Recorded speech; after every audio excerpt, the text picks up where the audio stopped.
Hello नमस्ते, मैं विजय स्वागत करता हूं आप सभी साथियों का एनएस शिक्षा परिवार में। आज प्रैक्टिस सेट नंबर हमारा 8 है यूपीएसआई के लिए और हम इसमें क्वेश्चन की प्रैक्टिस, हिंदी क्वेश्चन की प्रैक्टिस करने वाले हैं। इसी के साथ में अगर आप हमारे चैनल पर नए हैं तो चैनल को सब्सक्राइब करें, वीडियो को लाइक शेयर जरूर करें। पहला क्वेश्चन आपकी स्क्रीन पर है, उत्तर देने का प्रयास कीजिए। पहला क्वेश्चन है, मैथिली का विकास किस अपभ्रंश से माना जाता है? सौरसेनी अपभ्रंश, मागधी अपभ्रंश, अर्धमागधी, महाराष्ट्रीय। महाराष्ट्रीय अपभ्रंश से मराठी भाषा का विकास हुआ है, मराठी बोली का। अर्धमागधी अपभ्रंश से पूर्वी हिंदी का विकास हुआ है। पूर्वी हिंदी के अंतर्गत 3 बोलियां आती हैं। कितनी बोलियां आती हैं? 3 बोलियां आती हैं, जिसमें अवधी बघेली और क्या आता है? छत्तीसगढ़ी। मागधी अपभ्रंश से बिहारी हिंदी का विकास हुआ है। मागधी से बिहारी हिंदी का विकास हुआ है, बिहारी हिंदी। और बिहारी हिंदी के अंतर्गत 3 बोलियां आती हैं, जिसमें आपको मिलेगा भोजपुरी, मगही, मैथिली। भोजपुरी, मगही, इसके बाद मैथिली। इसका हमारा आंसर हो जाएगा क्या? ऑप्शन बी, मैथिली मागधी अपभ्रंश से विकसित माना जाता है। सौरसेनी अपभ्रंश से पश्चिमी हिंदी का विकास हुआ है। किस हिंदी का? पश्चिमी हिंदी का विकास हुआ है, पश्चिमी हिंदी। और पश्चिमी हिंदी के अंतर्गत कुल 5 बोलियां आती हैं। कितनी बोली? 5, जिसमें कन्नौजी, ब्रज, बुंदेली, हरियाणवी, खड़ी बोली, 5 बोलियां आती हैं, याद रखेंगे। अगला क्वेश्चन है, क्वेश्चन नंबर 2 आपकी स्क्रीन पे बताएंगे। संविधान के किस अनुच्छेद में देवनागरी लिपि में लिखित हिंदी को संघ की राजभाषा घोषित किया गया है? बताना है आपको कि संविधान के किस अनुच्छेद में देवनागरी लिपि को राजभाषा घोषित है हिंदी की, बताना है। 14 सितंबर 1949 को संविधान में हिंदी को राजभाषा की मान्यता दी। हिंदी को राजभाषा की मान्यता किसने दी? संविधान ने। किसको? हिंदी भाषा को संविधान ने राजभाषा की मान्यता दी। ठीक है। इसके बाद भाग 15 में संविधान के भाग 17 में, 15 में नहीं 17 में, भाग 17 में अनुच्छेद 343 से 351 तक राजभाषा का प्रावधान है। हिंदी भाषा जो है इसका प्रावधान है। हिंदी भाषा, इसे राजभाषा भी कहते हैं, इसका क्या है? प्रावधान है, राजभाषा का प्रावधान है। इसका आंसर हो जाएगा आर्टिकल 43। आर्टिकल 43 में लिखा गया है कि हिंदी जो है भारत की राजभाषा होगी और लिपि क्या होगी? देवनागरी होगी। आर्टिकल 43 में लिखा है, याद रखेंगे। अगला क्वेश्चन बताएंगे, क्वेश्चन नंबर 3 है, नील परिधान बीज सुकुमार, खिला मृदुल अधखिला अंग खिला है, ज्यों बिजली का फूल मेघ बन, बीज गुलाबी रंग। इस पंक्ति में कौन सा अलंकार है? आपको बताना है कि इस पंक्ति में कौन सा अलंकार है, बताएंगे। यहाँ पे ज्यों, मनहु मानो, जनहु जानो, ज्यों त्यों इत्यादि अगर शब्द आपको दिख जाए तो वहाँ पे उत्प्रेक्षा अलंकार होता है। क्या अलंकार होता है? उत्प्रेक्षा अलंकार। उत्प्रेक्षा अलंकार में जब उपमेय में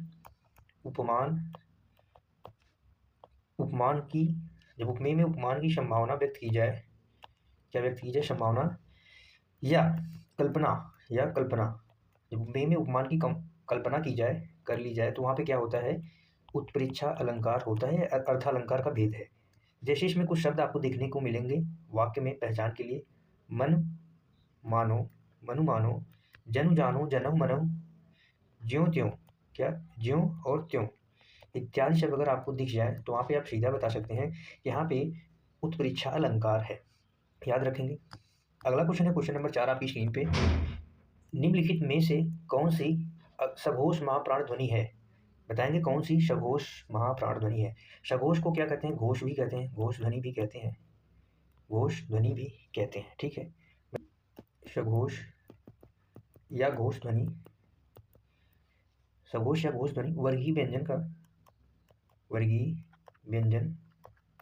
वर्गीय व्यंजन के तीसरा, चौथा, पांचवा जो वर्ण होता है वो सघोष कहलाता है। क्या कहलाता है? सघोष कहलाता है। प्लस य, र, ल और व और ह भी क्या कहलाता है? सघोष कहलाता है। क्या कहलाता है? सघोष कहलाता है। इसके बाद महाप्राण, अगर महाप्राण की बात की जाए, महाप्राण ध्वनि वर्गीय व्यंजन के किसकी वर्गीय व्यंजन की बात करते हैं। वर्गीय व्यंजन की टोटल संख्या कितनी है? 25 है। इसकी टोटल संख्या कितनी है? 25 है। इसमें क वर्ग, च वर्ग, त वर्ग और प वर्ग कितने हैं? क, च, ट, त, प। दूसरा और चौथा व्यंजन जो होता है वो महाप्राण होता है। जैसे इसमें ख हो गया और घ हो गया, छ हो गया, झ हो गया, ऐसे ऐसे ऐसे कितने होते हैं टोटल? वर्गीय व्यंजन 25 होते हैं। तो इसका क्या आंसर हो जाएगा? ऑप्शन ए में ख है, जो तो महाप्राण ध्वनि तो है लेकिन अघोष सघोष ध्वनि नहीं है। ज तीसरा वर्ण है, सघोष तो है लेकिन महाप्राण ध्वनि नहीं है। ठ जो है दूसरा वर्ण है, महाप्राण तो है लेकिन सघोष नहीं है। इसका आंसर हो जाएगा ऑप्शन बी। घ जो है सघोष और महाप्राण दोनों ध्वनि है। अगला क्वेश्चन बताएंगे, क्वेश्चन नंबर 5 है आपकी स्क्रीन पर। हिंदी साहित्य की भूमिका पुस्तक की लेखक कौन है? हिंदी साहित्य भूमिका पुस्तक की लेखक कौन है बताना है आपको। हिंदी साहित्य भूमिका का प्रकाशन 1940 वर्ष 1940 में हुआ था, 1940 ईस्वी में। इसके बाद हिंदी साहित्य का उद्भव, हिंदी साहित्य उद्भव और विकास, या उद्भव और विकास हिंदी साहित्य का उद्भव और विकास, इसका प्रकाशन 1952 में, इसका भी प्रकाशन हुआ था 1952 ईस्वी में।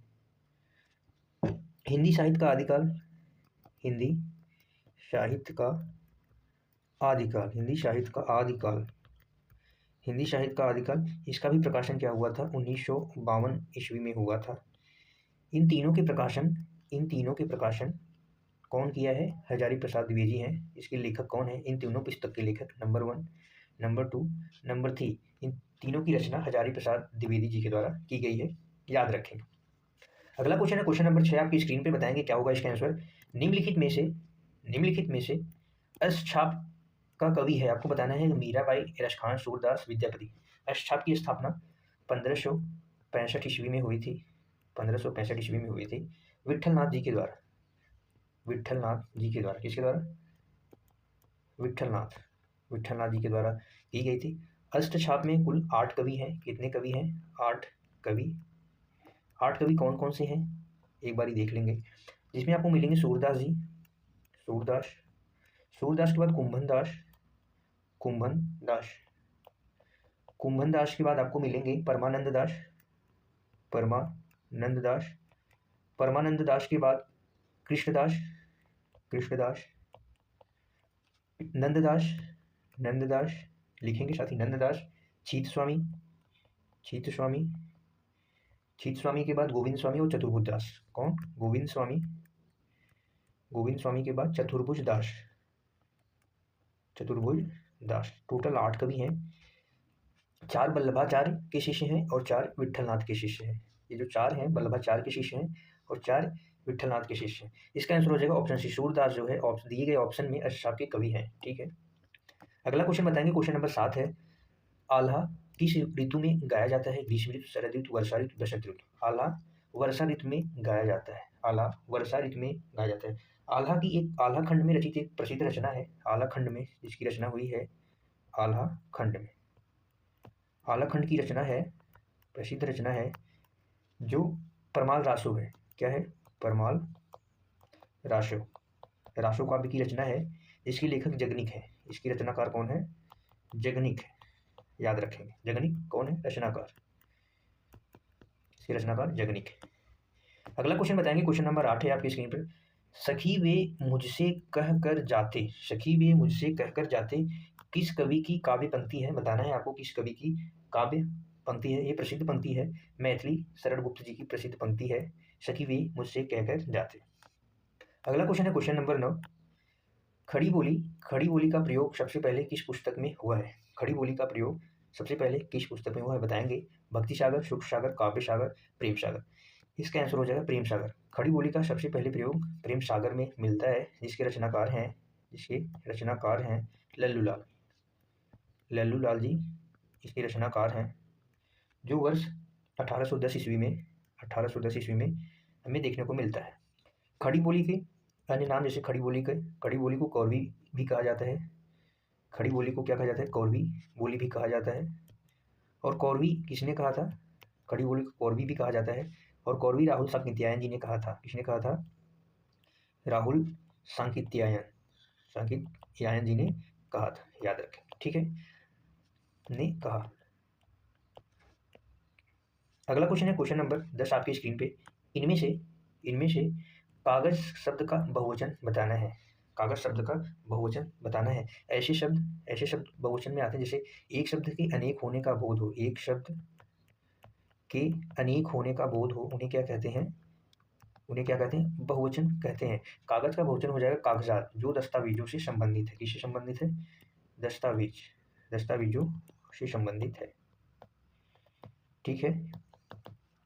अगला क्वेश्चन बताएंगे, क्वेश्चन नंबर 11 है आपकी स्क्रीन पे। क्वेश्चन नंबर 11, हिंदी वर्णमाला में व्यंजनों की कुल संख्या कितनी है?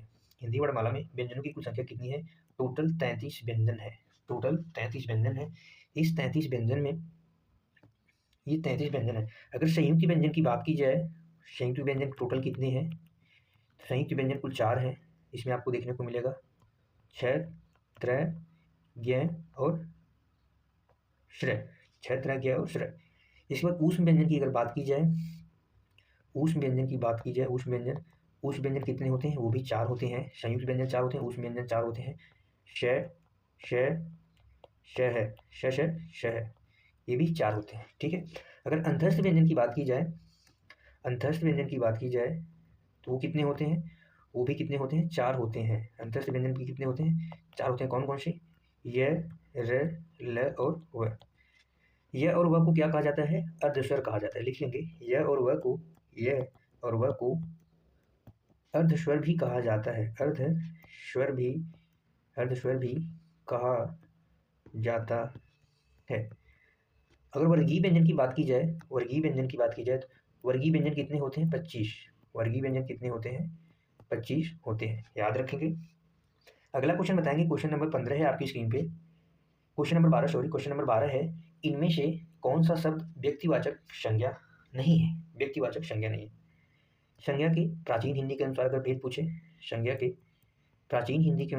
अगर भेद पूछे तो कितने होते हैं?